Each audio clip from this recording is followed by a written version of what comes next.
Thank you for joining us. Temporary shelters are housing hundreds of residents who lost their homes in floods along the swollen Arkansas River. State and federal officials took an aerial tour of that flooding area today. The governor of Arkansas saying the state has never seen flooding of this magnitude. He said in addition to the damage to homes and farmland, the disruption to Arkansas's navigation system is costing $23 million a day. The state's U.S. senators promised federal assistance in a timely manner.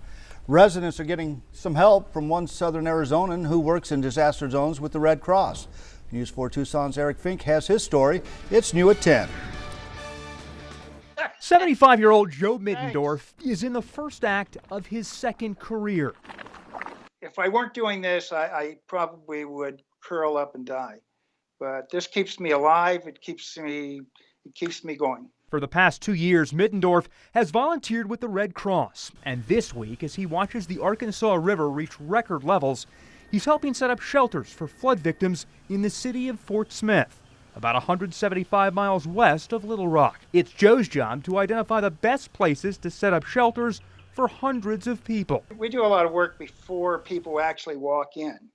We make sure everything works. We make sure all the toilets work, all the electricity works, the air conditioner works. Since last fall, he volunteered to lend support at Hurricane Florence and Hurricane Michael and the Carr Fire in Northern California.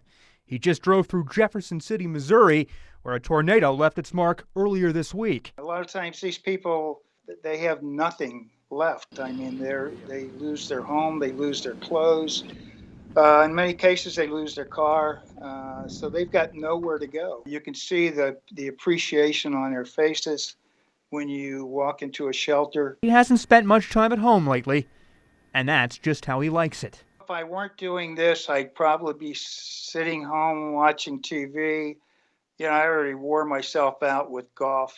I like to fish, but, you know, fishing in Arizona is not the greatest sport.